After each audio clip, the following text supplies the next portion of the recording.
Coming up now on Midday, reaction to that leaked draft Supreme Court opinion that would overturn Roe versus Wade. How it could affect women here in Utah. Plus, a pipe burst in Salt Lake City, flooding multiple homes. Hear from residents who are cleaning up some major water damage. And it has been a wet morning so far in northern Utah. We're going to see more scattered valley rain and mountain snow as we go through the day. Meanwhile, in southern Utah, there's going to be an elevated fire risk.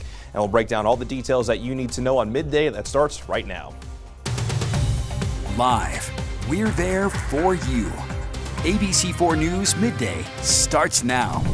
Thanks for joining us for Midday. I'm Brian Carlson. And I'm Jillian Smuckler. We begin this hour with a weather alert. We've had rain and snow coming down in parts of the state.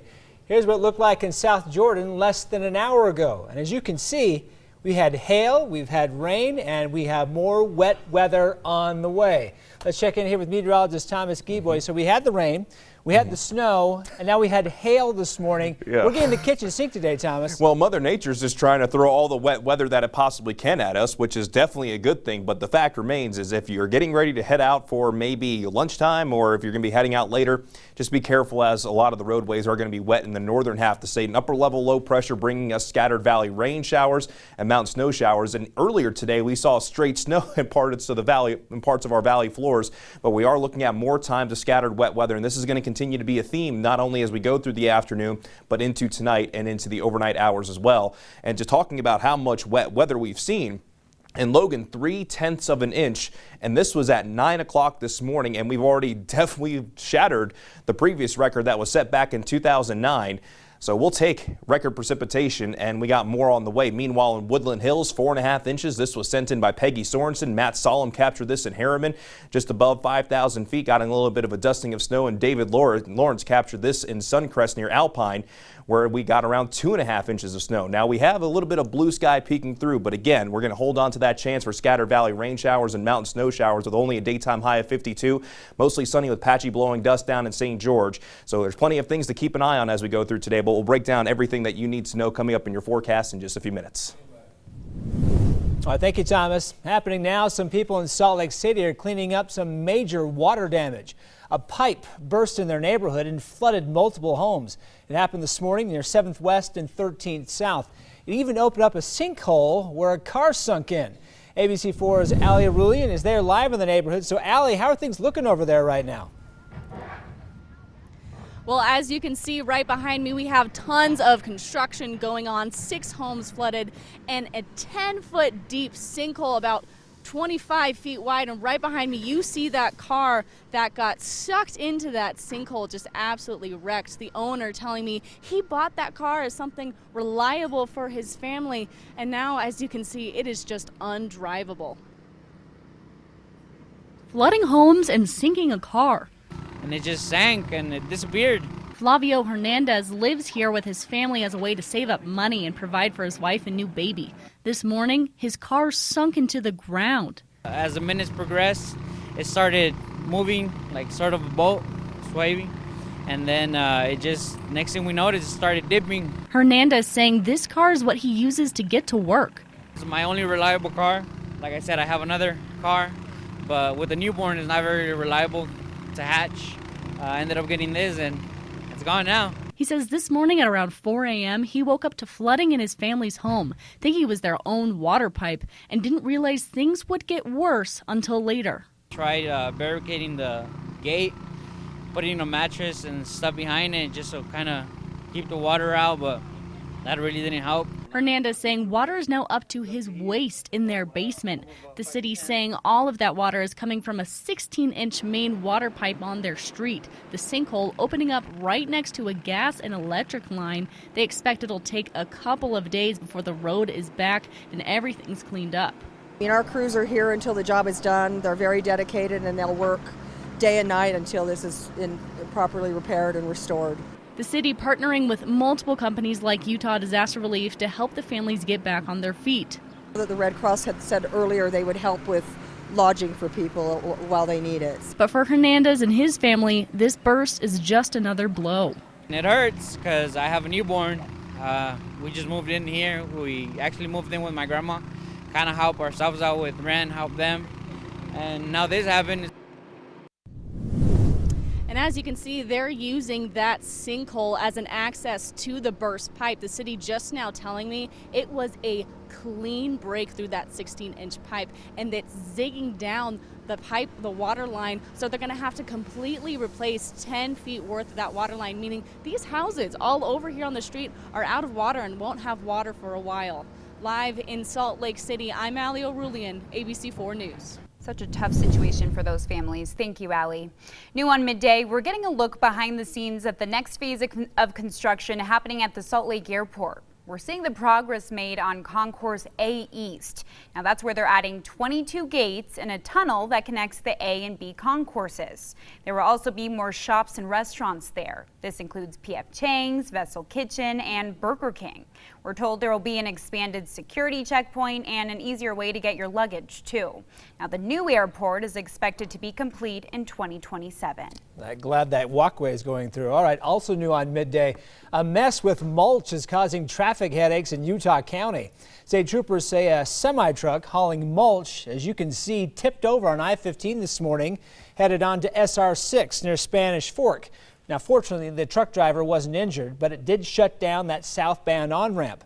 As you can see, the mess that was left behind was quite extensive. The semi's been towed away, but crews are still cleaning up the mulch. Let's take a live look at that area right now. You can see traffic being diverted off of that ramp.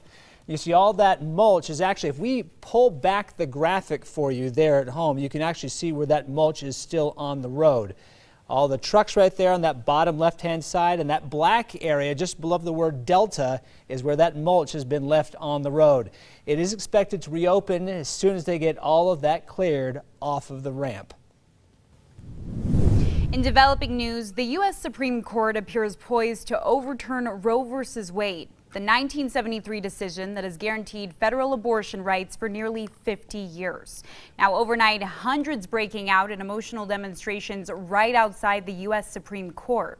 This coming moments after a stunning leak of a draft opinion suggesting a majority of the justices are set to strike down federal abortion rights right here in the U.S. Now, meantime, the Supreme Court is confirming the authenticity of this draft opinion, but says it doesn't represent a final position of any member on the issue. Now, hear what President Biden has to say about the leak. If the rationale of the decision as released were to be sustained, the whole range of rights are in question. And the idea we're letting the states make those decisions would be a fundamental shift in what we've done. Now, until the court's official ruling this summer, people now question the future of abortion access nationwide. Here in Utah, we're one of 13 states with a trigger law, which means if Roe v. Wade is overturned, our abortion laws would change quickly. For example, Utah passed a bill back in 2020 which allows the state's legislative council to look at a new Supreme Court opinion on abortion and then consider if Utah has the authority to enact a ban. If they give the go-ahead, that law would go into effect, banning abortion in all cases except rape, incest, or to save the life of the mother. The sponsor of the bill tells ABC4 News he was surprised, excited by the leak, but also deeply disappointed as well. This is some ways a political maneuver intended to influence the judiciary's decision. And in some ways, I would argue, this is probably a very egregious attack on our courts. Meanwhile, the president of Planned Parenthood in Utah says if a Utah ban follows, it will push people to travel outside the state to get abortions. And says for women who don't have the means to do so, it will leave them in a difficult situation. People who are desperate to be able to plan their families and help their families live their best lives. Those are the people who are going to be devastated. Now, it's important to note abortion is still legal under federal law. A potential change could come this summer when the official ruling is released. Meantime, Utah's top politicians are reacting to the news of that leaked opinion. The office of Governor Cox writing, quote, while we're encouraged and optimistic at the possibility that abortion law will be left to the duly elected representatives of the states, draft rulings are not actual rulings, and leaked drafts are a dangerous violation of court protocol. Meanwhile, Utah Democratic Party Chair Diane Lewis writing, quote, the Republicans have been fighting for decades to impose their unpopular extremist views on this issue among Americans, while Democrats have stood firm in the belief that reproductive freedom is fundamental and must be protected. end quote. Now, of course, ABC4 News is there for you. We'll have continuing coverage on the future of Roe versus Wade, so make sure you stick with us right here on air and online at abc4.com. Turning to an update, West Valley Police now have someone they want to talk to from a deadly stabbing over the weekend, and they need your help to find him. He's 30-year-old Dion Jennings and considered a person of interest. Police say his aunt's boyfriend, 59-year-old Willie Houston, was stabbed to death Saturday night. Witnesses reported seeing those two men arguing at their apartment complex on the night of Houston's death. So if you know where he may be, call police at the number on your screen. A crash in Eagle Mountain kills 2 children and sends 3 people to the hospital. Utah County Sheriff's deputies say Kent Barlow lost control of his car and then went crashing through a fence into a corral where those 2 kids were playing. Now, 3 people in that car were taken to the hospital in serious or critical condition. Deputies say Barlow was speeding at the time and tested positive for meth. Now, this isn't the first time the 25-year-old has been in trouble with the law. Back in 2019, he was arrested for allegedly stealing a police car with 2 guns inside in Cottonwood Heights. He was also allegedly found with items to do drugs. Now, at the time of the crash in Eagle Mountain, Barlow was on parole. Prosecutors now say they'll seek the death penalty against an Idaho mother, Lori Vallow Daybell, and they also want her to be tried with her husband, Chad Daybell. This, according to East Idaho News. Prosecutors filed a motion yesterday saying if Lori Daybell is convicted of murder or conspiracy to commit murder, they'll seek the death penalty. Both Lori and her husband charged for allegedly killing Lori's children, 7-year-old J.J. Vallow and 16-year-old Tylee Ryan, along with Chad's first wife, Tammy Daybell. In southern Utah, a St. George family is working to raise money for their son who needs treatment for leukemia. The family of 3-year-old Zion says prior to his diagnosis, Zion was a happy, energetic boy. Since then, he's been exhausted, and it's difficult for him to even stand. The family says they're traveling over 500 miles each week for Zion's chemotherapy treatments at Primary Children's Hospital. His uncle now starting a GoFundMe page to help them. Not the people that really accept donations and charity and stuff. We're normally the people that try to give it. So being on the opposite end of that, I honestly can't even explain it. You feel the emotion she's struggling with. So far, they've raised $12,000 of their $18,000 goal. Zion's mother says she's extremely grateful for everyone's help and says it's helping her family stay positive during one of the most difficult times of their lives. The West Jordan community is coming together to remember a 13-year-old boy hit and killed while riding his bike last week.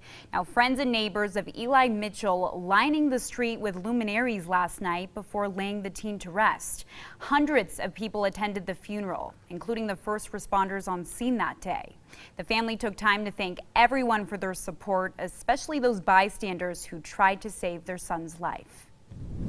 And still ahead here on Midday, a manhunt underway for a suspected killer and the corrections officer who vanished with him. Hear why a warrant has now been issued for her arrest. Then new concern that Russia's president may officially declare war next week. Hear what the announcement would allow him to do, coming up next.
Time now for Utah's most accurate forecast with Thomas Keyboy. Weather rates certified 11 years in a row. Good afternoon, Utah. I hope that you're having a terrific Tuesday. It might be May 3rd, but it looks a little bit more like March 3rd, or at least it did earlier this morning. This was the view from the Bountiful Bench captured by Darren Brooks. A nice dusting of fresh snow there, and Chris Williams captured this in South Jordan, where we've seen rain, we've seen snow, we've seen hail. And as we go throughout the rest of the afternoon into tonight, we're going to hold on to the chance for more valley rain and mountain snow, and also the potential for maybe a few rumbles of thunder as well. Cold front moving well away to the east. We're seeing more wet weather filling into the eastern half of the state. Meanwhile, along the Wasatch Front in northwestern Utah, definitely seeing more scattered activity. And this will continue to be the case as we go from this afternoon into tonight. We're going to hold on to a decent chance for wet weather even throughout the overnight. It's not going to be until tomorrow where we really start to see that chance go down as this low pressure starts to pull away. And you can clearly see that upper level low pressure. This is a really cool view here on the water vapor imagery with that upper level low pressure spinning over the northwestern half of the state. And for a state that desperately needs water, that's a sight that you definitely like to see. So let's begin the Futurecast at 1 o'clock this afternoon. And as we go from this afternoon into tonight, you're going to notice that we're going to hold on to this chance for more valley rain, mountain snow. We'll start to see a little bit more making its way down into central Utah, close to the I-70 corridor. Might get a little bit of a break going into the early stretches of the overnight, but by tomorrow morning, could definitely see more, again, valley rain, mountain snow, maybe a little bit of snow mixing down to some of our valley floors. Not going to see any accumulations down on our valley floors, but that potential will be there. But from Wednesday morning into the afternoon, high pressure starts to settle in, and that's when we'll see calming skies, and that's going to set the table for what's going to be a pretty nice close to the work week. In the meantime, here's the view from Cherry Peak looking down into Cache Valley. You got stormy skies off in the distance, and we have seen plenty of stormy conditions around Cache Valley. We'll see a daytime high of 52 degrees in Salt Lake City, well below our seasonal average. Meanwhile, in southern Utah, it's going to be mostly sunny to partly cloudy skies. Temperatures will be a little bit cooler than yesterday, but we are going to see times of patchy blowing dust, and that's exactly what we're seeing at Monument Valley. In fact, that looks quite dusty for sure.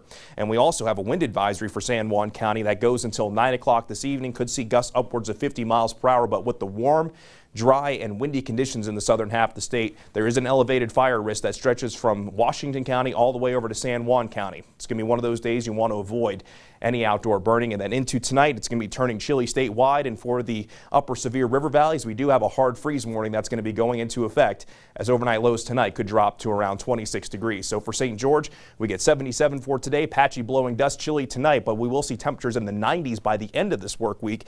Then along the Wasatch Front, it's valley rain, mountain snow for today, holding on to that chance through early on Wednesday, but by Thursday and Friday, it's upper 70s before another storm system likely moves in Saturday and Sunday to bring us a return chance for showers and cooler temperatures. Don't forget, if you want to stay on top of the weather, just download the Pinpoint Weather app. Go to the Apple App Store, Google Play, or scan the QR code right there on your screen. Thank you, Thomas. Turning to the war in Ukraine, there's new concern Russian President Vladimir Putin may officially declare war next week. The announcement could allow him to send more troops to the front lines. Meanwhile, we're getting a new view of what it's like to live underground for weeks in the war zone. ABC's Justin Finch has the latest. Today, President Biden visits a Lockheed Martin facility in Alabama that produces Javelin anti-tank missiles. The U.S. has sent more than 5,500 of them to Ukraine, a crucial weapon in the war effort. The president pushing Congress to pass his $33 billion aid package for Ukraine. Republicans now signaling they may be ready to support the plan as long as Democrats hold off adding other provisions, such as COVID funding. Meanwhile, in Ukraine, that steel plant in Mariupol, where potentially hundreds of people remain trapped under bombardment by the Russians. Some were able to evacuate Sunday, but those evacuations were halted yesterday. But the Ukrainians, with some victories of their own, saying a drone took out these Russian patrol boats, and now Ukraine is reporting some territorial gains near Kharkiv. Officials now bracing for an announcement from Vladimir Putin next Monday, May 9th, a Russian holiday commemorating the victory over Nazi Germany. There are fears Putin could use that holiday to officially declare war on Ukraine, a term Moscow has not used thus far. It would allow Putin to send more conscripts to the front lines, where a U.S. official describes Russian progress as anemic. Russian Foreign Minister Sergei Lavrov also igniting outrage Monday, claiming Adolf Hitler was part Jewish. An attempt to justify Russia's false claim that it's fighting to denazify Ukraine, even though Ukraine's president is Jewish. The State Department said Lavrov's comments prove there's no floor when it comes to how low the Kremlin will go.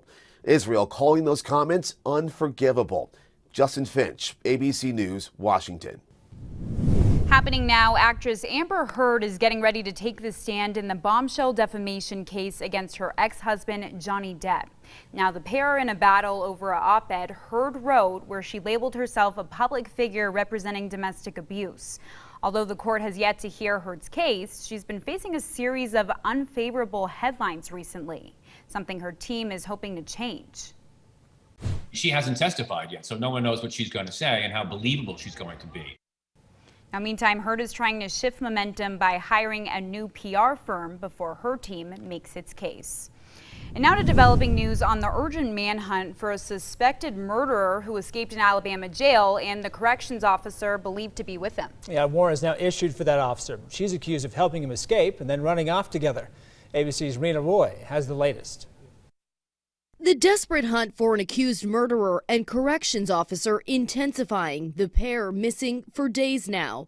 Police sharing this wanted poster of Vicky White, that jail supervisor, who they say helped 38-year-old inmate Casey White escape from this Alabama jail Friday morning. We consider both of them dangerous, and in all probability both individuals are armed. They're not related, but authorities confirmed the two had some kind of special relationship inside the jail. They were spotted leaving the jailhouse together in a patrol car for a court appointment that officials say didn't even exist. Surveillance video shows that car at 9:49 a.m., 8 minutes after the two left the jail, at an intersection not on the way to the courthouse. Nearly 6 hours later, the two were reported missing. We know she participated. Now, whether she did that willingly or if she was coerced, threatened somehow to participate in this escape, not really sure. The sheriff saying Vicky White was planning to retire. Friday was supposed to be her last day. The 56-year-old had also just closed on the sale of her home on April 18th. This document obtained by our affiliate WAAY shows she sold it for over $95,000. Vicky's former mother-in-law sharing this picture of Vicky and her ex-husband. She says she's shocked. Vicky's not that kind of person. She was always nice to everybody. I can't understand it. U.S. Marshals are now offering two rewards, $5,000 for Vicky White, $10,000 for Casey White. Authorities reminding the public not to approach the pair because they're considered dangerous, but asking people to keep an eye out, saying Casey is 6'9" and shouldn't be hard to spot. Rena Roy, ABC News, New York. We're following breaking news of a deadly hit-and-run crash in Salt Lake City. This happening moments ago near 9th East and 17th South. Now, roads in that area are closed while police investigate. Details about the crash are limited, but we have a crew heading to the scene now. And of course, once we get an update on that, we will let you know. We're also following breaking news in Sandy. A 5-year-old child is hit and killed by a postal worker. This happened this morning near 93rd South and Blossomwood Circle. Sandy police say the UPS driver has remained on scene and is cooperating with their investigation. So far, speed or impairment, they say, is not a contributor to this crash. We'll have more information as we get it. We have a crew headed there on the way as we speak. Take a live look. All right, now we'll be back with more Midday right after this.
Finally on Midday, a Utah business is enjoying some time in the national spotlight. Utah restaurant chain Cup Bop appeared on ABC's Shark Tank last night. All right, Utah. Now, if you haven't had it already, Cup Bop is a Korean barbecue restaurant. Started as a food truck, then opened its first restaurant in Provo.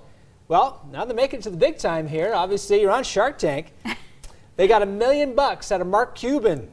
That's a pretty big deal, right? Do you think the Sharks went nom, nom, nom? I'm sure they did. You see Mark Cuban chowing down on that. Now, those guys have been in our studio on Good Things Utah a couple of times. They are a riot. So they got a great product and they got a great business model going Food on. in a bucket? I gotta try it. That sounds great. What could be better? Can't beat it. The Daily Dish is next. We'll see you tomorrow.